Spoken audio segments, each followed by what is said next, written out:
Olá, gente. Nesse momento de pandemia, algumas pessoas podem ficar em casa e pode ser um momento para a gente, uma oportunidade para a gente refletir sobre a arte e como a arte pode ser um eixo combativo contra os preconceitos. Eu vou me basear aqui na introdução da História da Arte do Gombrich, cujo título é Sobre Arte e Artistas. Ele fala principalmente que a concepção de arte muda conforme o tempo e o espaço, as relações. Entretanto, artistas existem em todos os momentos. Ah, Principalmente que não existe arte com A maiúsculo. Uma arte, um tipo de arte, não é maior do que outro. Não existem hierarquias na arte. A pintura é melhor do que a escultura, a dança é melhor do que a ópera, o funk não é melhor ou pior do que outros estilos musicais. Então, assim por diante. Acho que esse pode ser um grande eixo para a gente começar a pensar em libertar a mente para outras coisas. Ele diz o seguinte, por exemplo, não há ou melhor, há razões erradas para você não gostar de algum trabalho de arte.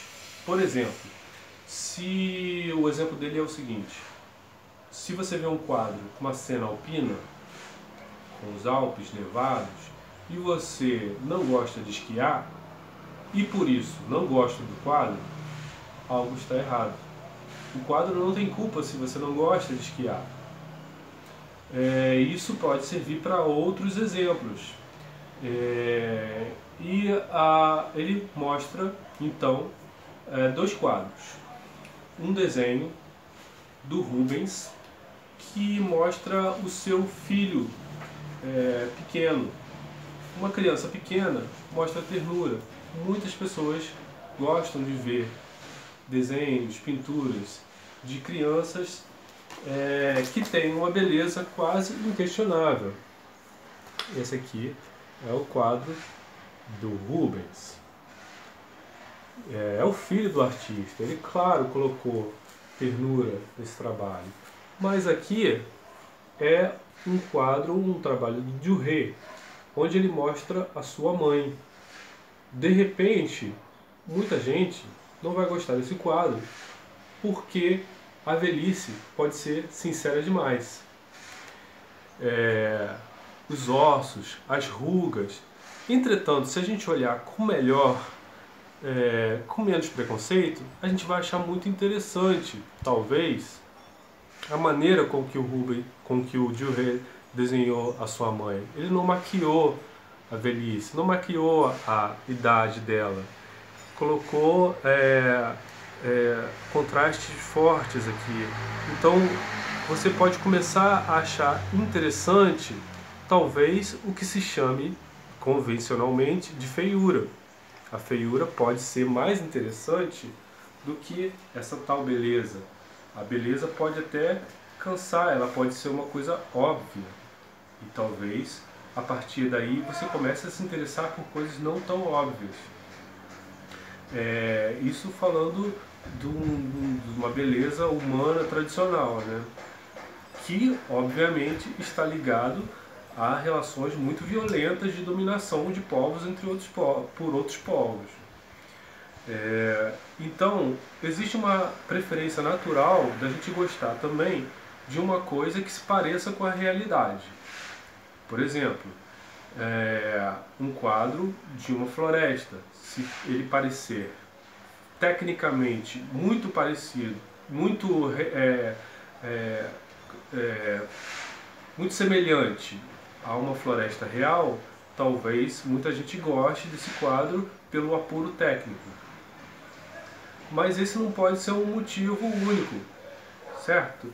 Ele mostra também aqui, por exemplo, que a gente às vezes acha que uma coisa é certa e fica se baseando numa imaginação solidificada.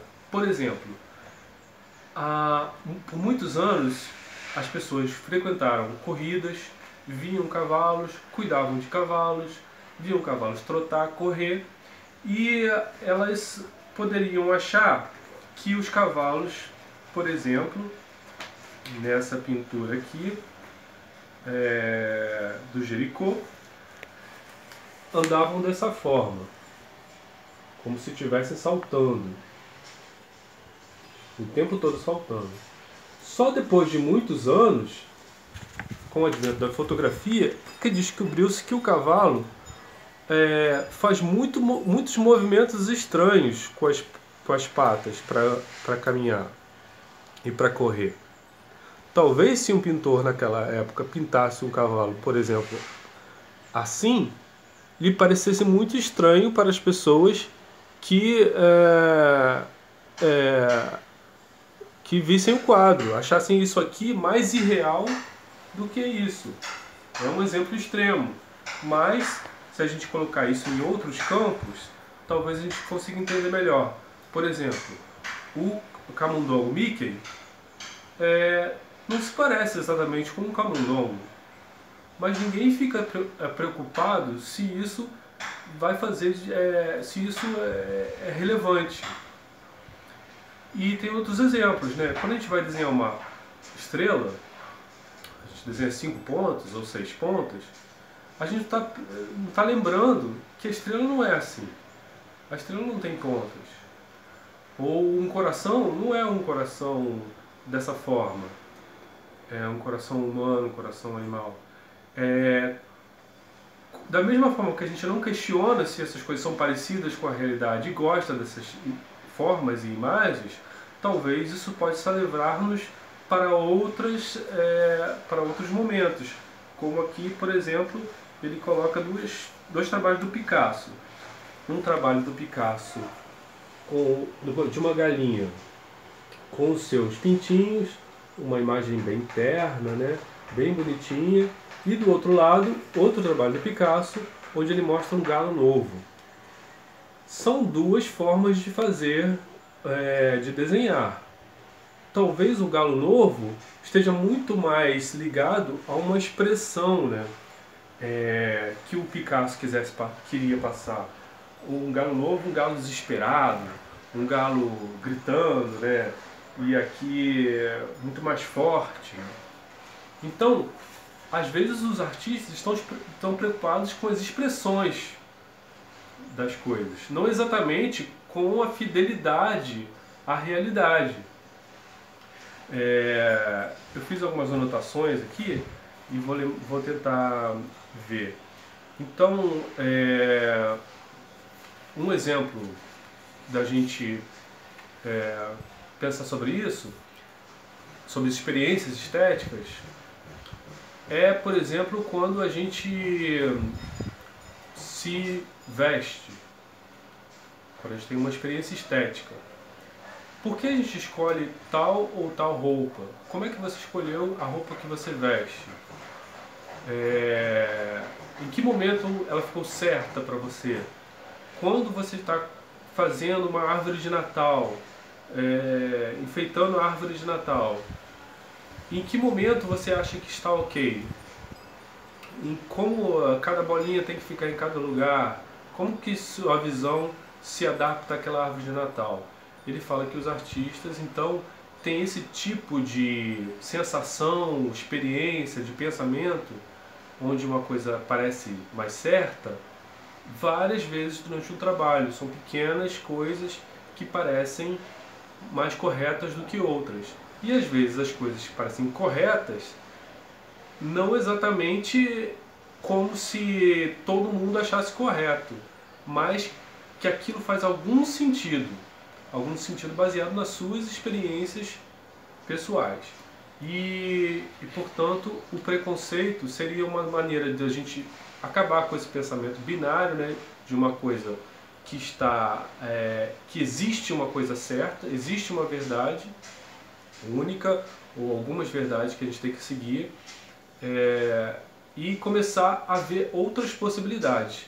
Se o artista não pensar em outras possibilidades, outras experiências estéticas, ele vai ficar preso numa coisa óbvia, que ao mesmo tempo pode parecer desinteressante. Então, acho que essa é uma das principais funções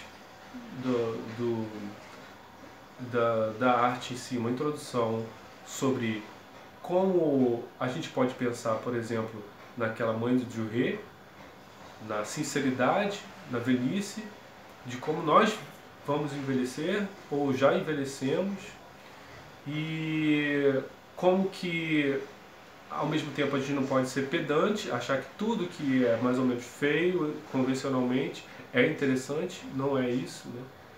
Não é exatamente isso, mas como que essa orientação inicial de quebra de hierarquia, não existe coisas melhores do que outras, e que não existe arte com A maiúsculo, arte erudita melhor que arte popular, esse tipo de baboseira.